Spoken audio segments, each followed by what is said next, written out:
Olá, quinto ano, sejam bem-vindos para mais um vídeo aula da disciplina de empreendedorismo.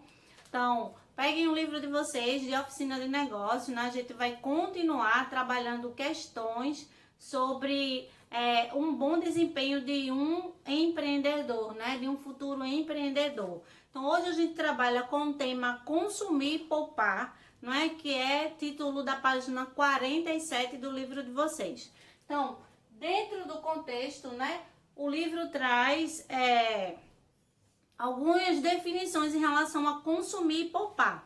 Eu coloquei essa imagem aqui que mostra, né, a menina consumindo, né, já o menino contabilizando o que ele poupou, né? Então, poupar é uma tarefa difícil, mas não é impossível. No mundo em que vivemos hoje, a mídia investe cada vez mais em propagandas para que haja o consumo.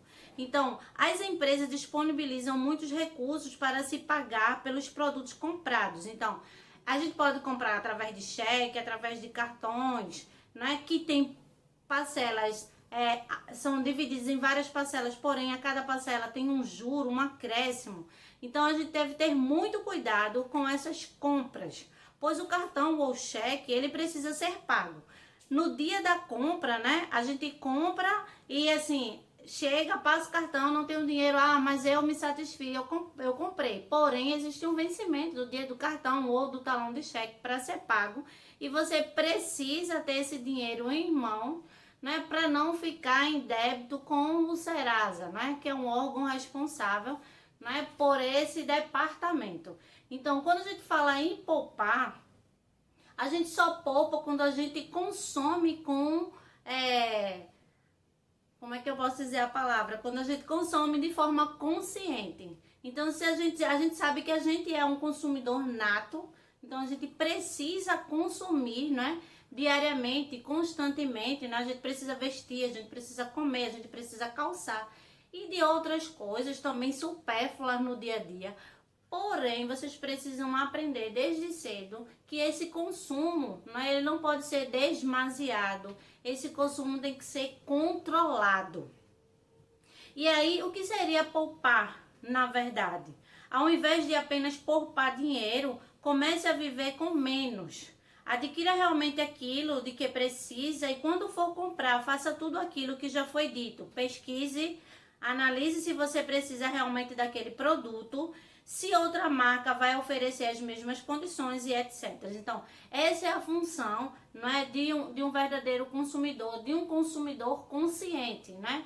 Fazer uma análise antes se realmente eu preciso daquele produto, não é? E aí o livro colocou um ponto, uma questão, para que vocês, ao invés de poupar, vocês aprendam a conviver com menos, né? Ou seja, não é conviver, eu vou, a partir de agora vou comprar um sapato, vou passar o ano inteiro com aquele sapato, mesmo que se estiver rasgado, eu vou para a escola com esse sapato rasgado. Vou passar o ano inteiro sem ir no shopping, comer um lanche da McDonald's. Não, não é isso. É você aprender, não é, a se controlar. E às vezes a gente não precisa de coisas exageradas, porém, não é, a mídia, né, a propaganda faz com que a gente encha os olhos e a gente termina comprando e a gente faz compras em cima de compra e a gente termina saindo desse consumo consciente e aí a gente passa a ser um consumidor exagerado e aí a gente não poupa. E aí o poupar, ele tá atrelado, né, ao consumir de forma consciente. Na página 48 tem um quiz, né, para saber se você é um consumidor ou se você é aquele que gasta muito. Então vocês preencham o quiz, vejam a resposta e se vocês é aquele que consome conscientemente, parabéns. Se não, então é preciso começar a repensar, né, algumas coisas em relação à educação financeira. E aí na 49 diz assim, como fazer para sobrar, né? Botei ganhar dinheiro, ou seja, para sobrar dinheiro, na verdade, não ganhar. Né? E aí o livro coloca três coisas, 3 pontos, né? Aprender a manejar o dinheiro, administrar os consumos e saber o valor que tem cada coisa. É importante que você aprenda a controlar se não gastar mal o seu dinheiro. contenha gastos desnecessários, administrando entradas e saídas para ter algum dinheiro mais adiante. Então, aprender a manejar o dinheiro, administre os consumos, aquilo que é necessário. Então, quando eu aprendo a administrar aquilo que é necessário para eu consumir, eu estou manejando o meu dinheiro, né? E aí a gente vê aqui o dinheiro voando na carteira. Então, por que que isso acontece nessa cena? Por que que a gente abre a carteira e a gente não encontra um dinheiro? Porque, na verdade, a gente não está sabendo administrar o consumo. Então, administrar o consumo é um passo importante para vocês desde já. O livro de vocês pede, né, na página 50, né, e aí a gente vai fazer um trabalho, prestem bastante atenção no Meet, e eu vou cobrar, né, porque quem assistiu o vídeo aula vai saber do que a tia Fernanda tá falando. Vocês vão fazer um trabalho, um cofrinho, um porta-moedas, e aí ele diz que pode ser feito de garrafa PET, né, ou latinha de achocolatado. Façam o cofrinho de vocês conforme o livro tá pedindo, né? E aí a gente vai ver qual aluno ele conseguiu poupar mais até, vamos dizer, a nossa última semana de aula. Então, o que vocês puderem colocar no cofrinho de vocês, vocês vão colocando e depois a gente vai contabilizar qual foi o aluno que conseguiu poupar mais. Então, outra coisa, esse trabalho de fazer o cofrinho é para todos os alunos. Então, eu quero que vocês façam e vocês me apresentem no Meet. E aí, o livro também traz uma questão sobre lucros e prejuízo, né? E aí, eu coloquei uma imagem de um homem muito feliz, porque quando a gente obtém lucro, né? E aí, traz uma felicidade em si. E aí, o prejuízo. A gente fica de cabeça quente, né? Quando a gente está no prejuízo. E aí o que vem a ser lucro é o retorno daquilo que foi investido.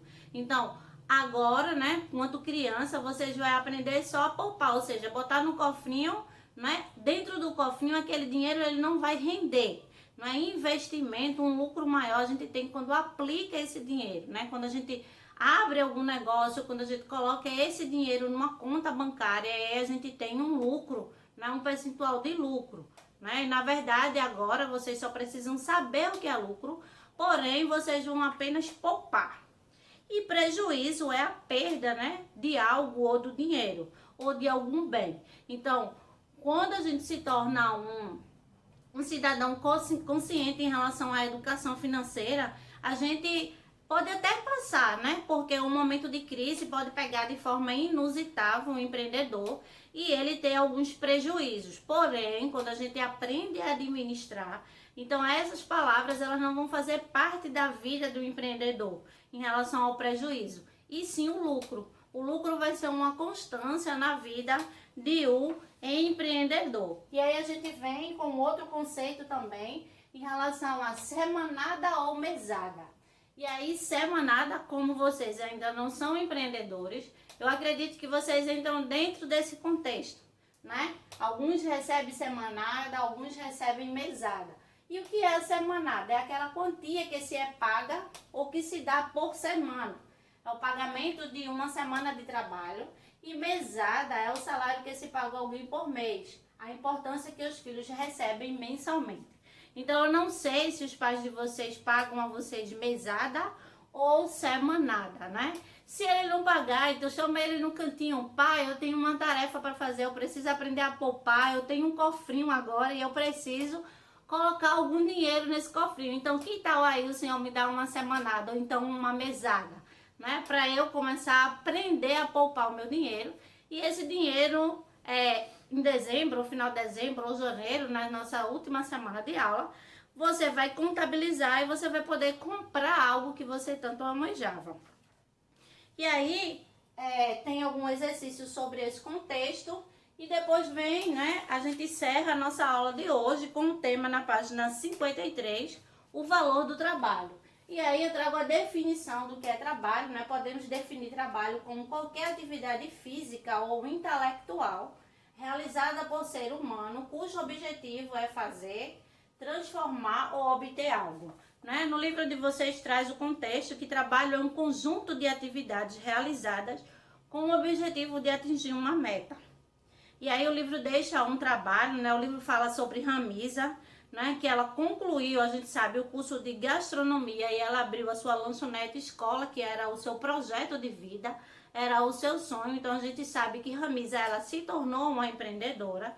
E dentro desse contexto, em relação ao trabalho, vocês vão entrevistar 3 pessoas e vai fazer a seguinte pergunta: qual é o significado do trabalho para a sua vida? E aí, depois que essas 3 pessoas responderem, vocês anotem no livro de vocês para que a gente possa comentar no Meet, né, na nossa próxima aula. E aí também na outra página tem alguns questionamentos ainda para ser feito em relação ao trabalho. Ele fala que, seguindo passo a passo as orientações recebidas dos consultores do Sebrae, Ramisa inaugurou sua lanchonete escola e foi um sucesso. Em relação ao trabalho, responda: que profissão você quer exercer e o que você pode fazer como investimento para aplicar-se. E aí vocês vão pensar, né? A gente já vem elaborando algumas questões sobre o que vocês desejavam abrir, que tipo de negócio, e aí vocês pensem um pouquinho naquilo que a gente já falou anteriormente e vocês respondam essas questões e a gente debate no Meet, tá certo? Então, a aula de hoje, vocês precisam deixar em mente que vocês precisam ser consumidores conscientes, que vocês precisam aprender a poupar. Não esqueçam do cofrinho e até o nosso próximo encontro.